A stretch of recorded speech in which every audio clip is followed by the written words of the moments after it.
Hello dear students. आज हम करने जा रहे हैं लिमिटेशन एक्ट।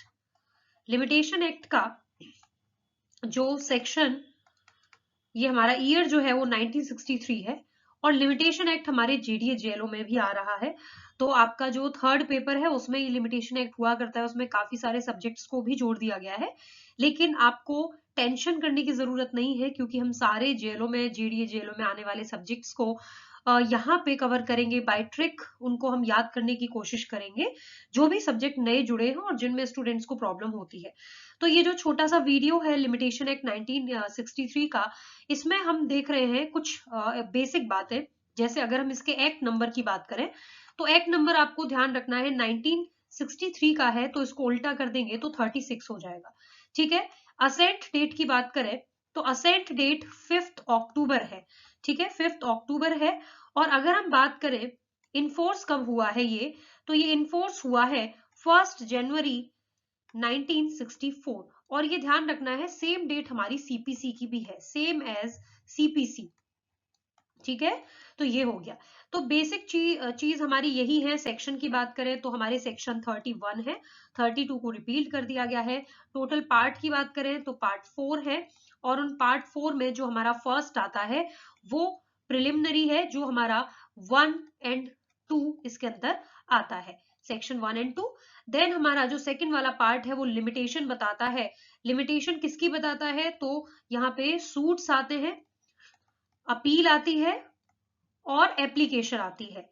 ठीक है, इन तीनों की लिमिट बताता है। तो ये हमारा सेक्शन 3 से लेके 11 तक है। इसके बाद जो हमारा पार्ट थर्ड है, तो 2 हो गया, 3 पार्ट थर्ड कंप्यूटेशन ऑफ ये पीरियड जो भी है आपका, इनका टाइम पीरियड है उसको कंप्यूट करने की बात आती है। तो कंप्यूटेशन यानी गणना, गणना करने का जो हमारा ये पार्ट है ये आता है सेक्शन 12 to 24।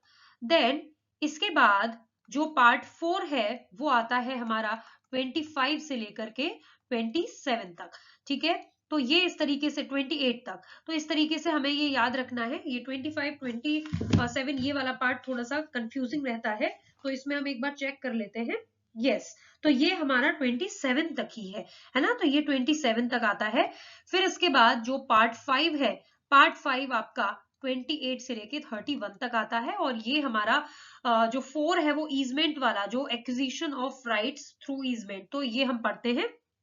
तो बाय प्रेस्क्रिप्शन, प्रेस्क्रिप्शन के द्वारा आप ये यहाँ पे अर्जन करते हैं, राइट्स को अक्वायर करते हैं, तो ये ईजमेंट वाले चैप्टर के नाम से ये जाना जाता है, सुखाचार जिसको हम कहते हैं।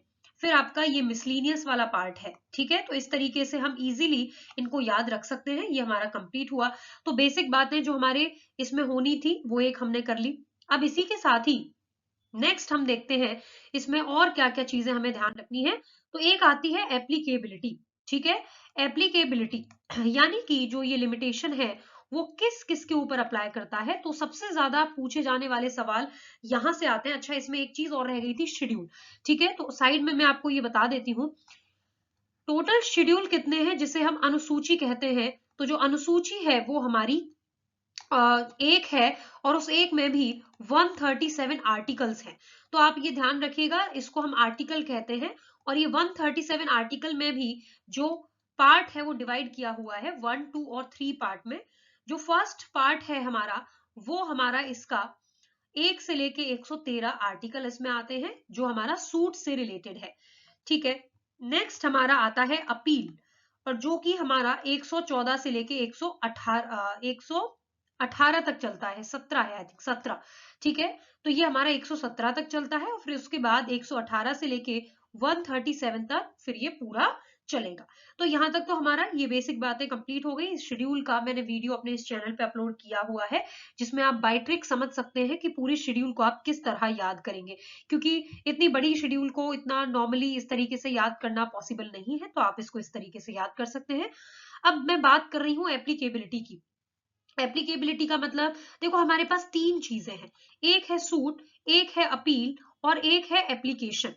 ठीक है, तो यहाँ पे अब हमें ये देखना है कि कौन कौन से सेक्शन इन तीनों चीजों पर अप्लाई होंगे, कौन से सूट पर अप्लाई होंगे, कौन से सूट प्लस एप्लीकेशन पे अप्लाई होंगे, कौन से सूट प्लस अपील पर अप्लाई होंगे। तो इसको याद करने के लिए अभी एमसीक्यूज में काफी सवाल यहाँ से पूछे जाते हैं, तो बच्चे कंफ्यूज होते हैं इस चीज को लेकर के। तो यहाँ पे मैं कुछ बंच बना रही हूँ जिनको आप रखेंगे ध्यान। मतलब यहाँ पे ये जो पहला पॉइंट है उसमें मैं लिख रही हूँ एपीपी। एपीपी का मतलब क्या है, यहाँ पर अपील और एप्लीकेशन, और एप्लीकेशन। दूसरा मैं बंच बना रही हूं यहां पर सूट प्लस एप्लीकेशन। तीसरा बंच मैं बना रही हूं सूट प्लस अपील। ठीक है, तो सूट का मतलब होता है वाद, अपील का मतलब अपील ही होता है, एप्लीकेशन का मतलब होता है आवेदन। ठीक है, उसके बाद मैं यहां पे सिंगली लिख रही हूं सूट को, और एक लास्ट में लिख रही हूं सूट, अपील और एप्लीकेशन, और एप्लीकेशन। ठीक है, तो यहाँ पे ये मैंने लिख दिए। अब आपके लिए बहुत इजी हो जाएगा सारे सेक्शंस को याद करना। तो यहाँ पे हम अगर देखें तो इसमें ये जो अपील और एप्लीकेशन है ये किसके ऊपर अप्लाई करता है, तो ये आपसे याद रखेंगे। आप मतलब आपकी सरकार है ना, तो आपकी सरकार मतलब मैं पर्टिकुलरली किसी सरकार के लिए नहीं बोल रही हूँ, लेकिन आपसे याद रख रहे हैं तो इसीलिए सरकार के साथ इसको जोड़ रहे हैं। तो सरकार आश्वासन देती है, तो ये 5 उंगलियों से याद रखना है। तो यहाँ पे सेक्शन है 5, मतलब ये जो एप्लीकेबिलिटी है अपील और एप्लीकेशन के ऊपर, कौन सा सेक्शन है, सेक्शन 5 है। सूट प्लस एप्लीकेशन, अब ये देखो दोनों को ही एक साथ याद रखेंगे, सूट और एप्लीकेशन, सूट और अपील। इसमें से जो हमारी लंबी वाली स्पेलिंग है वो है हमारी सूट प्लस एप्लीकेशन। तो इसमें बंच कौन सा हो जाएगा, 6 से लेके 8 तक, और फिर इसमें हो जाएगा 14 से लेके 18 तक। ये पूरा आपको याद रखना है। तो यहाँ पे हालांकि और भी इसमें जो भी है देखिए, 6 से लेकर के 6 प्लस 8 करेंगे, 6 प्लस 8 करेंगे तो 14 हो जाएगा। तो इससे आप ये भी आराम से याद हो जाएगा, आपको भूलेंगे नहीं। और यहाँ 8 है तो यहाँ पर भी 8 है, तो 18 हो गया। तो ये पूरा बंच मतलब आप सेक्शन 6 में, 7 में, 8 में, 14, 15, 16, 17 इनमें आप देखेंगे तो आपको लिखा हुआ मिलेगा सूट और एप्लीकेशन। तो इससे आप आराम से आप अपने एग्जाम में कोई भी क्वेश्चन आपका गलत नहीं होगा, ये आप ध्यान रख सकते हैं। फिर आ जाइए सूट प्लस अपील पे। अब हमने बोला ये लंबी स्पेलिंग और ये छोटी स्पेलिंग, तो छोटी है तो यहाँ एक ही सेक्शन आएगा, इसमें आएगा सेक्शन 13 सूट। अब देखो बेचारा ये अकेला लिखा हुआ है तो ये ऑड है थोड़ा सा। यहाँ पे हमें 10 सेक्शन को 10 लिखने के बाद बाकी सारे ऑड नंबर है, 11, ये आपका 21, 21, 23, 25 एंड 27, ये सारे हो गए। अब यहाँ पे 3 लिखे हुए हैं, देखो सूट, अपील, एप्लीकेशन, तो यहाँ पे 3 सेक्शन ही आएंगे। कौन कौन से हैं, 3 into 4 क्या होता है, 12 होता है। ठीक है, तो यहाँ पे 3 है, 4 है और 12 है, मतलब सेक्शन 3, 4 एंड 12 में आप देखेंगे तो आपको यही देखने को मिलेगा कि सूट, अपील, एप्लीकेशन। तो इस तरह आप बहुत आराम से इस एप्लीकेबिलिटी वाली चीज को याद कर सकते हैं, क्योंकि यहाँ से काफी सारे क्वेश्चंस आते हैं। और दूसरी बात, हमारे जो सवाल बनते हैं वो लिमिटेशन की शेड्यूल से बनते हैं, और शेड्यूल का वीडियो ऑलरेडी मैंने डाला हुआ है। अगर फिर भी आपको कोई प्रॉब्लम है इससे रिलेटेड तो आप कमेंट करके बताएंगे, और कोई भी ऐसा सब्जेक्ट है जो आप पढ़ना चाहते हैं या जिसको लेकर के आप थोड़ा प्रॉब्लम फेस कर रहे हैं तो जरूर बताएं। जेडीए जेएलओ अभी अपकमिंग एग्जाम है, तो इसको लेके थोड़ा सा फोकस्ड रह के स्टडी हमें करनी पड़ेगी। और जहां पर भी आपको कोई भी ऐसी प्रॉब्लम आ रही है, न्यू सब्जेक्ट जो ऐड हुए हैं, फटाफट से कमेंट्स में बताएंगे, उस सब्जेक्ट को हम यहाँ पे डील करेंगे और ट्रिक के साथ। Thank you so much.